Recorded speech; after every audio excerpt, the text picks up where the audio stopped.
ماشي حنا نغنيو برواحنا ونطبلوا لنفوسنا ونقولوا حنا عظماء المغرب العربي. حنا الدوله الاخيره في حقيقيا موضوعيا اخر دوله في المغرب العربي كما يسموه هي الجزائر. دوك نقول كيفاش حنا في المغرب العربي 4 دول هادو ما نذكرش، خليو على الجانب موريتانيا ومصر.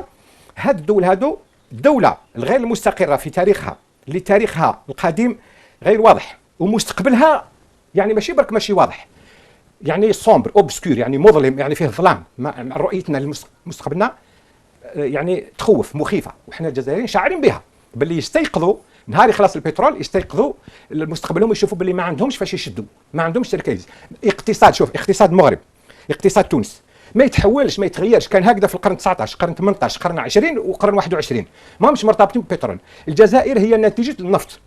الجيري كما قال لك الاخر، كان واحد المؤرخ روماني يقول لك باللي ليجيبت تان برودوي دو نيل، مصر هي يعني نتيجه النيل. نعم. احنا نصم ان برودوي دي بترول. هذا ما كان. احنا عندنا في شرقنا تونس، في غربنا المغرب، كلهم عندهم ضمانات. احنا الجزائر عندنا واحد المقوله من بكري يفتخروا بها الحكام تاعنا، وهي عباره في الحقيقه جاهله، تحمل اكثر من الجهل، اكثر من الوضوح، من الرؤيه المستشرفه. يقول لك السياسه الجزائريه تعكس السياسه الخارجيه، تعكس السياسه الداخليه.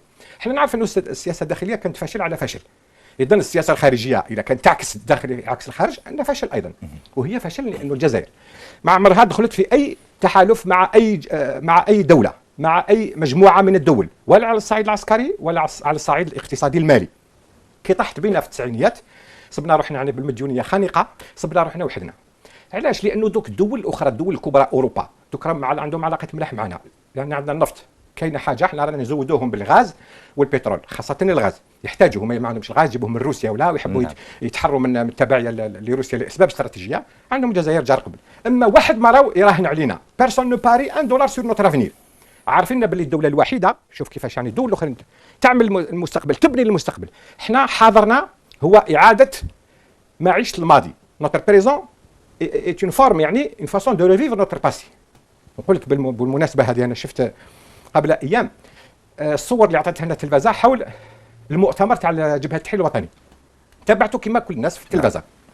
نشوف الصف الاول من الناس المدعوين، كاين الصف الاول فيه سفراء الغرب والشرق وكل دول العالم، وفي القاعه هذيك تشوف يعني يوريو الصور تاع الجزائر في عهد الستينيات والسبعينيات، ماشي صور يعني شغل ديزيكستري تاع التلفزه، يوريو لك صور حيه عن جزائر الستينيات والسبعينيات ورؤسها انذاك. احنا الجزائريين مالفين بالهبال هذا وعايشين في الهبال هذا، كاننا يعني في دار المخلين عقليا، انا زيل دو فو، يوريونا باللي مستقبلنا هو ماضينا. اما انا تساءلت كي شفت الصور، قلت واش راهم يفكروا فينا هاد السفراء تاع امريكا، فرنسا، بريطانيا، كل الدول اللي تشوف الصور يقول لك شعب مهبول.